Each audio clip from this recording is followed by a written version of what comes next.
জানালা দিয়ে টেক্কা পালালো জানালা দিয়ে টেক্কা পালালো একটু সিনেমা একটু ইস্ট বেঙ্গলি আলোচনা করব। তো এই অডিওটা রেকর্ড করার ঠিক আগের মুহূর্তে দেখলাম আমার চ্যাট ফোরামে এক ইস্ট বেঙ্গল ফ্যান একটা ভিডিও শেয়ার করেছে আমার চ্যাট ফোরামকে ট্যাগ করে।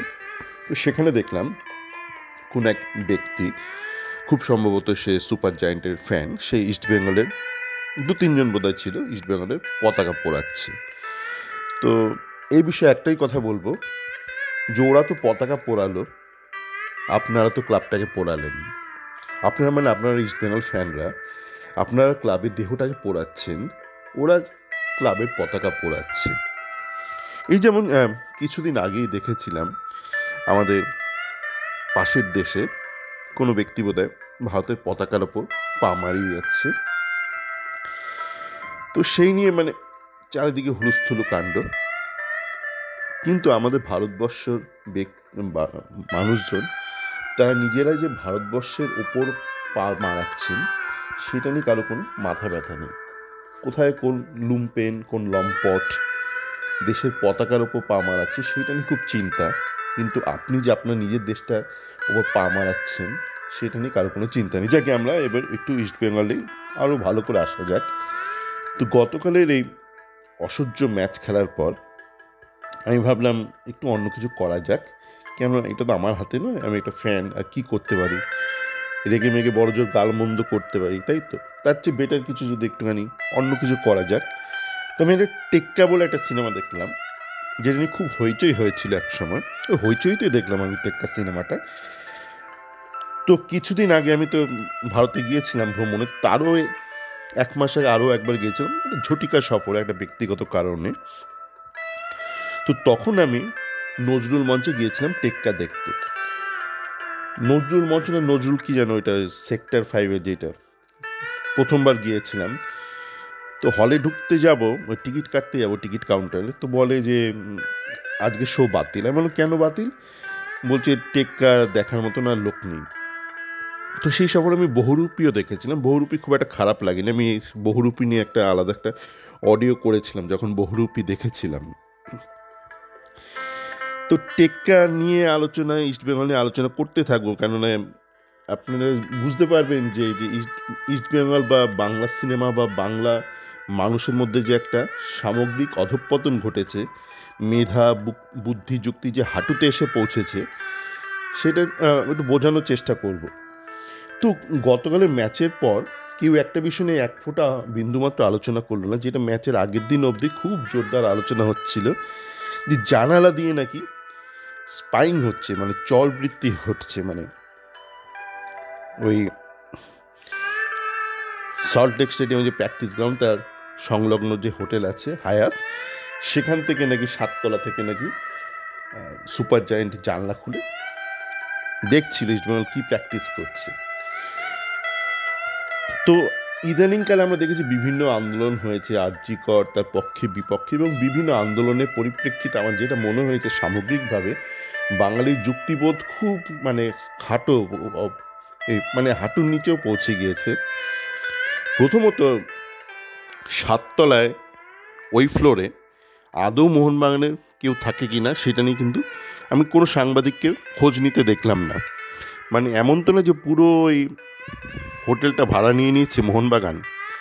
তো 7তলার ওই ঘরটায় আদৌ মোহনবাগানের কেউ থাকে কি না সেটা নিয়ে কিন্তু কারো কোনো মাথা ব্যথা ছিল না, কেউ কোনো খোঁজখবর নেওয়ার প্রয়োজন বোধ করেনি। এবার দেখুন, যদি মোহনবাগানকে বা সুপার জায়েন্ট যাই বলুন আপনি, কারো যদি চরবৃত্তি করারই থাকে, তা তো পুরো জানলাটা খোলার দরকার নেই, পুরো পর্দা খোলার দরকার নেই। আপনি তো দেখবেন আপনার দেহ দিয়ে তো নয়, আপনার নিম্নাঙ্গ দিয়েও দেখবেন না, আপনার পেট দিয়েও দেখবেন না, পা দিয়েও দেখবেন না, দেখবেন আপনার চোখ দিয়ে। চোখ দিয়ে দেখার জন্য উকি মারে, ওই যে খুলি খিড়কি বলে একটা সিনেমা বেরিয়েছিল এক সময়, পিপিং টম বলে, ছোট্ট ফুটো দিয়ে অনেক কিছু দেখতে পারবেন আপনি। এরকম অনেকেই আছে, অনেকে করে। তো পুরো জানলা খুলে পর্দা খুলে তো দেখার দরকার নেই, যদি দেখতেই হয় একটু পর্দা ফাঁক করেই দেখা যায়। তো কিন্তু ওই যে যুক্তিবোধ নেই এই মুহূর্তে বাঙালি, তাই সেইটা নিয়ে হইচই শুরু হয়ে গেল। আমি যখন কলেজে ছিলাম তো আমার ক্যাম্পাস থেকে আমাকে টাটা স্টিল হায়ার করেছিল, মানে যেটা আপনারা টিস্কো বলতো আগে, tata iron and steel company, তারপর তো ব্র্যান্ড নেম টাটা স্টিল। তো আমাদের যে হস্টেলটা ছিল, আমাদের প্রথম বছর ট্রেনিং, সেটা একদম টাটা ফুটবল একাডেমি লাগোয়া ছিল, মানে মাঝে কাঁটাতারে বেড়া, কাঁটাতার, হ্যাঁ সত্যি কাঁটাতারই ছিল, কাঁটাতারে বেড়া ছিল, একদিকে টাটা ফুটবল একাডেমির মাঠ, তার লাগোয়াই ছিল আমাদের ওই যারা আমাদেরকে হায়ার করতো ট্রেনিং, গ্র্যাজুয়েট ট্রেনিং, সেই হস্টেল ছিল। তো আমি 3 তলায় থাকতাম বা 4 তলায়, ভুলে গেছি, 3 তলায় বোধ হয়, হ্যাঁ। তো আমি জানলা খুলে ট্রেনিং দেখতাম, তার মানে এই নয় যে আমি মানে চলবৃত্তি করছি টাটা ফুটবল একাডেমি, তেমনই ওই হোটেলে, হায়াত হোটেলে যারা রয়েছে, যে কোনো আমি যদি থাকতাম ধরুন ঘটনাচক্রে, তো জানলা খুলে দেখতেই পারতাম মানে নিচে কি হচ্ছে, কে ট্রেনিং করছে, তার মানে এই নয় যে কেউ চলবৃত্তি করছে, এবং সেইটা নিয়ে হইচই শুরু করে দিল ইস্ট বেঙ্গল মিডিয়া। মানে যুক্তিবোধ কোথায় পৌঁছে গেছে, মানে ইস্ট বেঙ্গলে কী আছে দেখার। এই যে ইস্ট বেঙ্গলকে এই মুহূর্তে খেলাচ্ছে যে বিষ্ণু ওরিয়েন্টেড বিষ্ণু একাদশ, এই বিষ্ণু একাদশকে যদি মোহনবাগান সুপার জায়ান্ট 100টা ম্যাচ খেলে, বিদেশি রেফারি নিয়েই যদি খেলে, যদি ইস্ট বেঙ্গলে কেনা রেফারি নিয়েও খেলে, 100টা ম্যাচ বলে বলে হারাবে। যে প্রত্যেকটা ম্যাচে ইস্ট বেঙ্গলকে একটা করে গোলও উপহার দেয় রেফারি, তবু 100টা ম্যাচ জিতবে ওরা সুপার জায়ান্ট।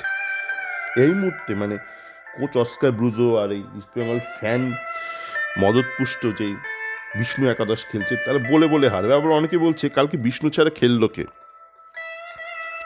তো যারা খেলতে পারতো, মহেশ নান্দা, তাদেরকে তো আপনারা নামাননি, একদম শেষের দিকে নামিয়েছেন।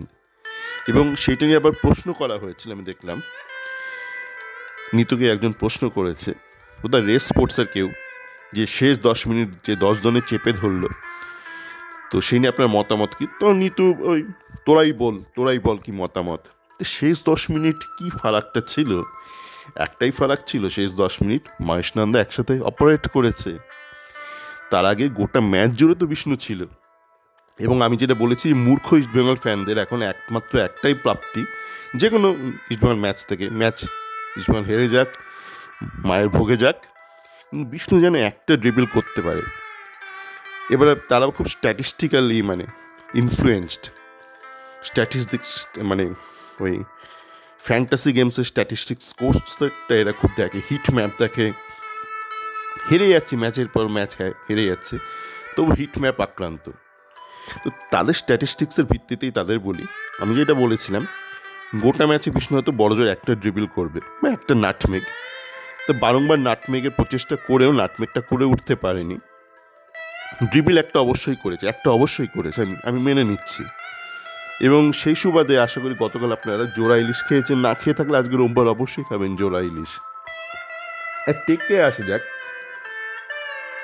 টেক্কার প্রমোশন শুরু হয়ে গেছিলো আরজিকর ওই কাণ্ডের সময়ে, মানে শেষের দিকে শুরু হয়ে গিয়েছিল, তো সেই নিয়ে খুব হইচই। কিন্তু আমি যে সিনেমাটা দেখলাম, অতি খেলো একটা সিনেমা।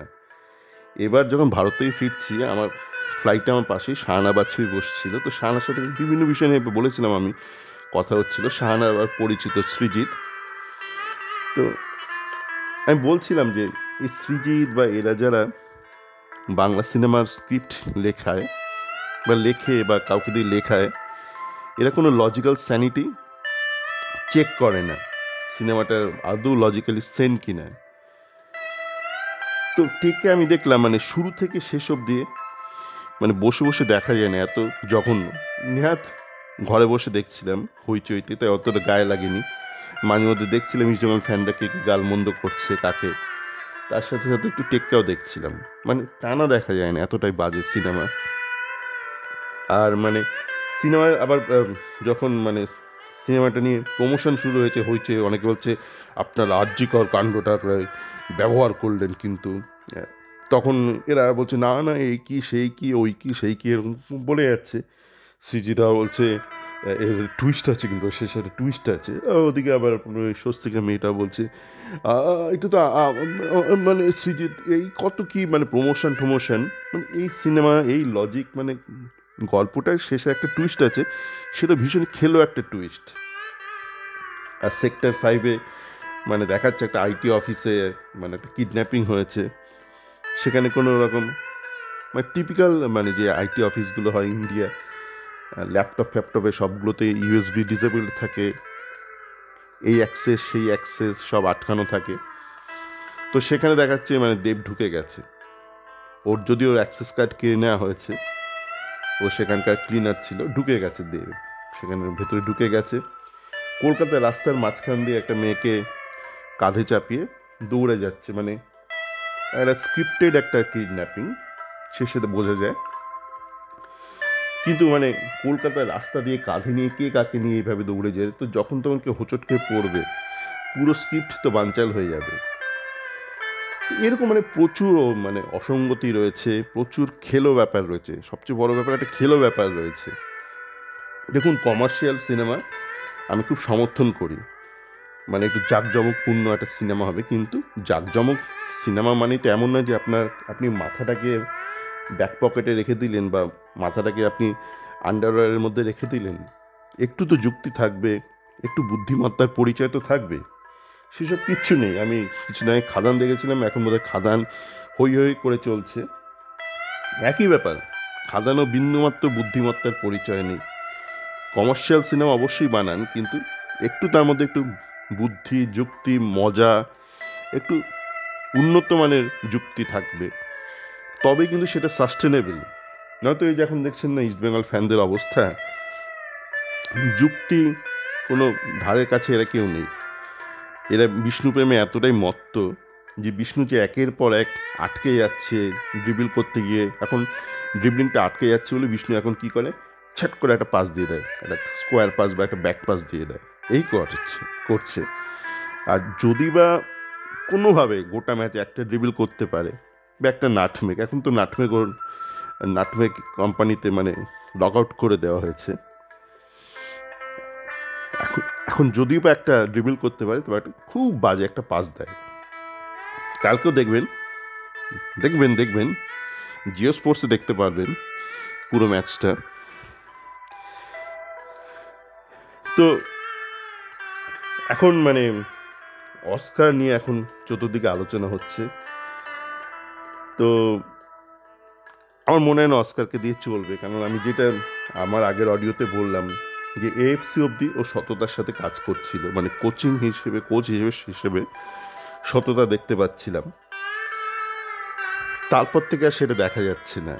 তারপর থেকেও ধ্যান জ্ঞান মন প্রাণ তন মন ধন সব হয়ে গেছে কি করে বিষ্ণুকে তুলে ধরবে, এবং তার জন্য মহেশ নন্দা সবারকে সর্বনাশ করতে পিছুপা নয়, আর ওই বোকা বোকা স্পাইং করছে।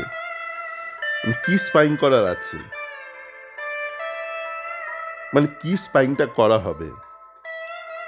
এই ইস্ট বেঙ্গলে ক্লেটন দৌড়াতে পারে না, সেটা স্পাইং করবেন? বিষ্ণু ক্রস করতে পারে না, সেটা স্পাইং করবেন? বিষ্ণু বল পেলে নাটমেক করতে চায়, সেটা স্পাইং করবেন? বিষ্ণু এখন নাটমেক করতে না পেরে খালি ব্যাক পাস করে, স্কোয়ার পাস করে, সেটা করবেন স্পাইং? আর ওই যে এখন রেফারি নিয়ে পড়েছে, রেফারি নাকি পেনাল্টি দেয়নি। ওই যে বললাম, রেফারি যদি পেনাল্টি দিত, সেখান থেকে ধরলাম গোলও করতো ইস্ট বেঙ্গল, তবু ইস্ট বেঙ্গল হারতো ম্যাচটা। সুপার জায়ান্ট ছেড়ে দিয়েছে ইস্ট বেঙ্গলকে, যেভাবে চেপে ধরেছিল,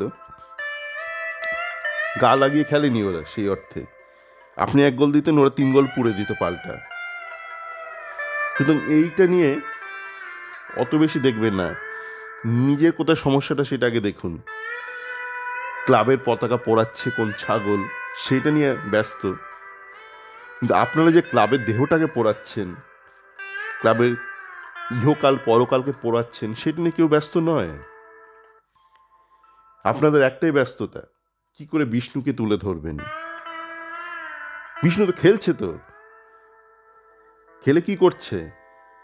আপনাদের কথা মতো মহেশ নন্দাকে বলি দেওয়া হয়েছে, সরিয়ে দেওয়া হয়েছে স্টার্টিং 11 থেকে। বিষ্ণু তো খেলছে, তো তারপর কি হচ্ছে? এখন দেখবেন অনেকে ক্লেটনকে গালাগাল দিচ্ছে। আমি 24-এ একাধিকবার দেশে গিয়েছিলাম, 23-24-এ গিয়েছিলাম।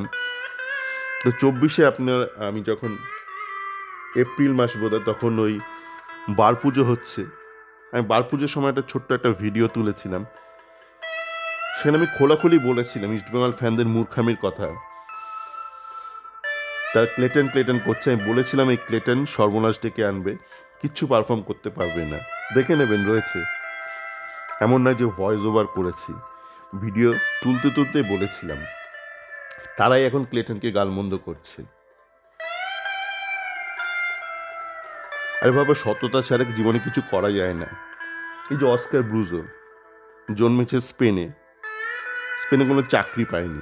বুঝতে পারছেন কতটা অপদার্থ হলে মানুষের এরকম একটা গতি হয় জীবনে। আমি তো একাধিক দেশে চাকরি করেছি, আমার ভারতীয় পাসপোর্ট, ভারত থেকে পড়াশোনা করেছি, পাতি বাঙালি, পাতি ভারতীয় এডুকেশন ব্যাকগ্রাউন্ড। সুতরাং বিদেশে যখন চাকরি করতে গিয়েছি বিভিন্ন সময় বিভিন্ন ওয়ার্ক পারমিট রিলেটেড সমস্যার সম্মুখীন হয়েছি, যেহেতু ভারতীয় পাসপোর্ট আমার। প্রমাণ দিতে হয়েছে অনেক ক্ষেত্রে যে এই চত্বরে, এই দেশে, এই প্রোফাইলে কাউকে পাওয়া যাচ্ছে না, তাই বাধ্য একজন ভারতীয়কে নিতে হচ্ছে। অনেক ক্ষেত্রে হয়নি, এইসব প্রমাণের ঝামেলা নিতে চায় না অনেক কোম্পানি। কে কোন ভারতীয় তার জন্য এত খাটবে কি? তখন আফসোস হতো যে আমার পাসপোর্টটার জন্য এত সমস্যা আমার। যাকে কিছু তো করার নেই। তো তারপর যখন দেখি ওই ইউরোপের কোনো উন্নত দেশের পাসপোর্ট নিয়েও কোনো একটা ব্যক্তি তা নিজের দেশে চাকরি পাচ্ছে না, তখন বুঝে যাই কতটা খাজা মাল এরা। নিজের দেশে যারা চাকরি পায় না, চোখ মুখ পেঁচিয়ে তখন তারা এসে ভারতীয়দের মুরগি করে। ভারতীয়রা তো নিজেরাই মুরগি হয়ে আছে। সে আর্যিকর ঘটনা বলুন, টেক্কা দেখা, সিনেমা দেখা বলুন, বলে বাংলা সিনেমা পাশে দাঁড়ান। আমি দেখি, বাংলা সিনেমা দেখি। আমি ভারতে গেলে হলে গিয়েও দেখি প্রত্যেকটা বাংলা সিনেমা। এবারও দেখেছি তো, চালচিত্র থেকে শুরু করে বহুরূপী, কি 5 নম্বর স্বপ্নময় লেন। তার আবার যে প্রডিউসার, সে আবার একটু বামপন্থী। সে বলছে আমি বামপন্থী বলে আমার সিনেমাটাকেও নিয়ে লোকে আপত্তি করছে। এত জঘন্য সিনেমা দেখিনি। পুরো হলটা মানে ঝাপসা, পুরো স্ক্রিন ঝাপসা, একটা রদ্দি একটা গল্প নিয়ে। আজ থেকে 50 বছর আগে এই ধরনের গল্প চলতো। রদ্দি গল্প, রদ্দি ডিরেকশন, রদ্দি অভিনয়। দেখতে গিয়েছি, কি করব, মানে না দেখলে তো আমি আলোচনাও করতে পারবো না। সেই সিনেমা কেন চলছে না, তার মধ্যেও নাকি রাজনীতি রয়েছে। এইসব সিনেমা তো রিলিজ হয় উচিত নয়। 5 নম্বর স্বপ্নময় লেন। আর টেক্কা বললাম, জানলা দিয়ে টেক্কা পালালো, জানলা দিয়ে যুক্তি পালালো ইস্টবেঙ্গল ফ্যানদের। এখনও তারা রেফারি নিয়ে ব্যস্ত দেখলাম। যাকে আমি রোববার দিনটা নিজেরা নষ্ট করব না, উপভোগ করি। যেটা আমার হাতে নয় সেটা নিয়ে ভেবে কী হবে। আর ইস্টবেঙ্গল ফ্যানদের যে অবস্থা, ওই লাথি খেতে খেতে খেতে খেতে খেতে খেতে পেছনে কালশিটে পড়লেও বুঝবে না, পেছনে যখন ফুলে ঢোল হয়ে যাবে তখন তারা উপলব্ধি করবে। সকলে ভালো থাকবেন।